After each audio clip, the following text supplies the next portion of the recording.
कर दिया है। आप देखिए उन्होंने जितना ही आप अखिलेश यादव को देख लीजिए, उन्होंने फिर भी मुसलमानों को तवज्जो दी, मायावती को देख लीजिए, लेकिन भाजपा ने जिस तरीके से अपनी पूरी रणनीति बनाई, उन्होंने एकदम से मुस्लिम वोटर्स को पता नहीं क्यों वो उनको कंसीडर नहीं कर रहे हैं या फिर वो उम्मीदवार क्यों नहीं उतार रहे, इस पर बड़ा सवाल खड़ा होता है। और जिस तरीके से शहनवाज हुसैन का टिकट कटा है, ऐसे में माना जा रहा है कि भाजपा के लिए आने वाले दिनों में बड़ा झटका लग सकता है, क्योंकि वो बिहार में मचे सियासी संग्राम को देखते हुए भारतीय जनता पार्टी के लिए मुश्किलें ये खड़ी हो गई हैं कि आखिरकार किस तरीके से 2019 के लोकसभा चुनाव के आंकड़ों को दोबारा से दोहराया जाए ताकि 400 सीटों का जो जीतने का लक्ष्य है उसको प्राप्त किया जा सके। ऐसे में इंडिया गठबंधन लगातार ताबड़तोड़ रैलियां कर रहा है। विपक्षी दलों के तमाम दिग्गज महारथी एक ही मंच पर जाकर मोदी शाह की रणनीति पर यहां करारा प्रहार करते नजर आ रहे हैं, तो दूसरी तरफ प्रधानमंत्री नरेंद्र मोदी भी तमाम यहां पर ऐसे दावे करते नजर आ रहे हैं जिनके आधार पर अब कहीं ना कहीं विपक्ष को मुद्दा मिल गया है। एक तरफ जहां राजस्थान के बांसवाड़ा में प्रधानमंत्री ने एक विवादित बयान दिया, उसमें उन्होंने कहा कि कांग्रेस ने दावा किया कि देश की संपत्ति पर पहला अधिकार मुसलमानों का है, तो दूसरी तरफ इंडिया गठबंधन के तमाम प्रत्याशी यहां कहते नजर आ रहे हैं कि चुनिंदा मित्रों को यहां पर मोदी सरकार फायदा पहुंचा रही है और देश के आम लोगों को लूटने का काम कर रही है। आखिर क्या यहाँ पर ऐसा ही प्रतीत होता है? इससे अलावा भारतीय जनता पार्टी 2024 में बदली हुई रणनीति के साथ काम करती नजर आ रही है। दिग्गज नेताओं को पार्टी से किनारा किया जा रहा है। जिस तरीके शाहनवाज हुसैन का टिकट काटा गया है, पूर्व डिप्टी सीएम सुशील कुमार मोदी को मार्गदर्शक मंडली में शामिल कर दिया गया है, वहीं अश्विनी कुमार चौबे का यहां पर कोई सियासी आधार अब दिखाई नहीं देता है। तो क्या बिहार में बीजेपी गठबंधन में ही यहाँ पर बगावत की खबरें सामने आएंगी? क्या बड़े दिग्गज नेता जिनको टिकट मिलने की उम्मीद थी वो यहाँ से पार्टी से किनारा करते हुए नजर आएंगे? ये तमाम सवाल खड़े हो गए हैं और इन पर चर्चा करेंगे। मेरे साथ मेरी सहयोगी माही मौजूद हैं। माही से जानने की कोशिश करेंगे कि आखिरकार शाहनवाज हुसैन के साथ ऐसा क्यों किया गया, क्योंकि भागलपुर सीट से वह चुनावी जो है रणनीति बना रहे थे और मैदान में उतरने की तैयारियाँ कर रहे थे। माही, जिस तरीके से शाहनवाज हुसैन का टिकट काटा गया है, ऐसे में क्या बीजेपी को मुस्लिम वोट बैंक का जो आधार था, मुस्लिम वोट बैंक पर कमजोरी फील हो रही है और यहां से कहीं ना कहीं मुस्लिम वोट बैंक जो छिटक कर महागठबंधन के खेमे में जा सकता है? किस तरीके से देखती हैं? जी बिल्कुल, जिस तरीके से शहनवाज हुसैन का टिकट काटा वो बहुत शॉकिंग है और इस पे दिनेश कह सकते हैं कि इस बार बीजेपी ने पता नहीं कौन सी रणनीति बनाई है। उन्होंने मुसलमानों को एकदम से दरकिनार कर दिया है। आप देखिए उन्होंने जितना ही आप अखिलेश यादव को देख लीजिए, उन्होंने फिर भी मुसलमानों को तवज्जो दी, मायावती को देख लीजिए, लेकिन भाजपा ने जिस तरीके से अपनी पूरी रणनीति बनाई, उन्होंने एकदम से मुस्लिम वोटर्स को पता नहीं क्यों वो उनको कंसीडर नहीं कर रहे हैं या फिर वो उम्मीदवार क्यों नहीं उतार रहे, इस पे बड़ा सवाल खड़ा होता है। और जिस तरीके से शहनवाज हुसैन का टिकट कटा है, ऐसे में माना जा रहा है कि भाजपा के लिए आने वाले दिनों में बड़ा झटका लग सकता है, क्योंकि वो एक कद्दावर नेता है और उनकी अपनी सीट पर पकड़ भी अच्छी थी। तो ऐसे में ये थोड़ा शॉकिंग देखने को मिल रहा है। बिल्कुल, यहाँ पर चौंकाने वाला फैसला लिया भारतीय जनता पार्टी ने, क्योंकि भागलपुर सीट से शाहनवाज हुसैन 2 बार सांसद बनकर के आए थे। अटल सरकार में भी अच्छा खासा सियासी प्रभाव उनका देखने को मिला था। बीजेपी के मुस्लिम कैंडिडेट की बात करें तो यहाँ पर बड़ा चेहरा थे और ऐसे में कहीं ना कहीं मुस्लिम वोट बैंक पर अच्छी खासी पकड़ भी रखते थे। ऐसे में कांग्रेस पार्टी में शामिल होने की तमाम खबरें सामने आ रही हैं। माही, क्या शाहनवाज हुसैन कांग्रेस पार्टी में शामिल हो सकते हैं? क्योंकि बिहार में तो तमाम दिग्गज नेताओं ने यहाँ पर महागठबंधन या फिर कांग्रेस पार्टी का दामन थाम लिया है।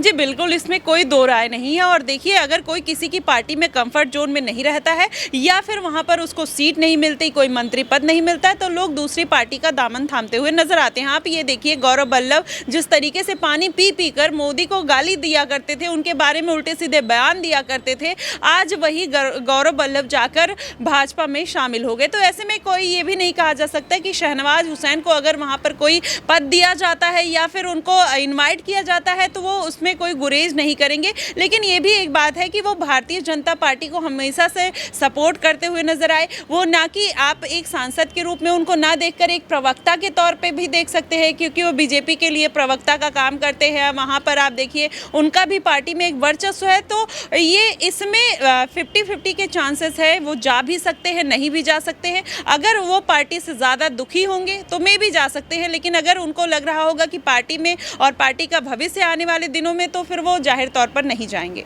देखिए माही, जिस तरीके से आपने कहा कि पार्टी में उनका भविष्य दिखाई नहीं देता है, ऐसे में कोई उम्मीदवार यदि चुनाव ही नहीं लड़ता है, कोई नेता चुनाव ही नहीं लड़ता है, तो आखिरकार किस आधार पर उसका सियासी भविष्य तय किया जाए। ऐसे में उनकी पत्नी रेणु हुसैन के चुनाव लड़ने की भी खबरें सामने आई, तो क्या यहाँ पर कोई संभावना नजर आती है जिसमें रेणु हुसैन जो है कांग्रेस पार्टी का दामन थाम ले, वहाँ से उनको टिकट मिल जाए, वो सांसद भी बन सकती हैं, और ऐसे में शाहनवाज हुसैन बीजेपी में बने रहें ताकि दोनों पार्टियों के कैडर में यहाँ पर उपस्थिति दर्ज करवाई जाए? जी बिल्कुल ऐसा हो सकता है, और ये हर कोई अपना सेफ साइड लेके चलता है।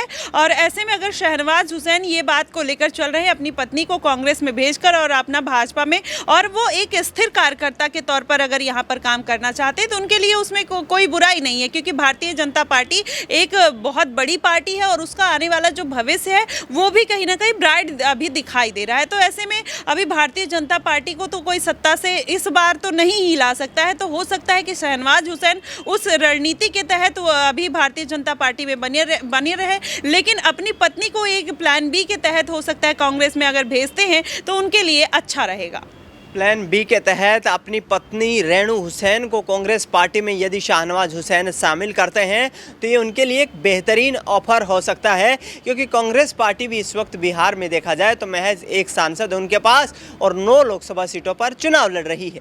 ऐसे में आखिरी सवाल ये रहेगा कि जिस तरीके से खगड़िया से सांसद महबूब अली ने भारतीय जनता पार्टी और जेडीयू गठबंधन से किनारा कर लिया है, वो जेडीयू के सांसद थे, अब आरजेडी में शामिल हो गए हैं। ऐसे में क्या मुस्लिम वोट बैंक बीजेपी से छिटकता हुआ नजर आ रहा है? जिस 3 तलाक के मुद्दे पर बीजेपी के हाईकमान के शीर्ष नेता ये बात करते रहे हैं कि मुस्लिम बहनों को एक नया हमने रास्ता दिखाया है, तो क्या ऐसे में मुस्लिम वोट बैंक पर 10 साल गुजर जाने के बाद बीजेपी अपनी पकड़ कमजोर कर रही है? जी बिल्कुल, इसमें कोई दो राय नहीं है दिनेश। वही मैं बोल रही हूँ कि बीजेपी ने पता नहीं क्यों मुस्लिम सीटों पर इतना ध्यान नहीं दिया, लेकिन मुझे लगता है कि वो स्ट्रॉन्ग चाल जो उन्होंने चली है, आप देख लीजिए, चाहे यूसीसी का मुद्दा हो, मुस्लिम महिलाओं को उतनी आज़ादी नहीं है यूसीसी में, उनको बराबरी का हक दिया। भाजपा ने ट्रिपल तलाक का जो मुद्दा है, तो उनको पता है कि जो महिलाओं को वोट है वो कहीं ना कहीं उनसे छिटकने वाला नहीं है, इसलिए वो मुस्लिम जो उम्मीदवार है या जो वहाँ के लोग हैं या जो जनता है उस पर वो बहुत ज़्यादा फोकस करते हुए नहीं नजर आए। आप देखिएगा जो भाजपा की राजनीति हमेशा से सनातन धर्म और हिंदू धर्म को लेकर ही रही है, और उनको पता है कि राम मंदिर बनाने की वजह से उनका जो जनाधार है वो जनता के बीच में लगातार बढ़ा है।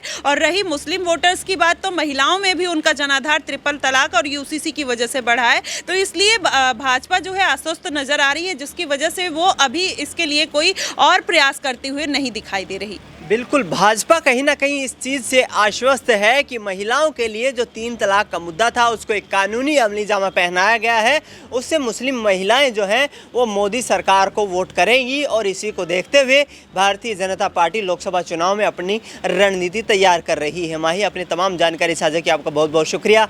देश दुनिया की तमाम बड़ी खबरों के लिए आप देखते रहिए SPN9।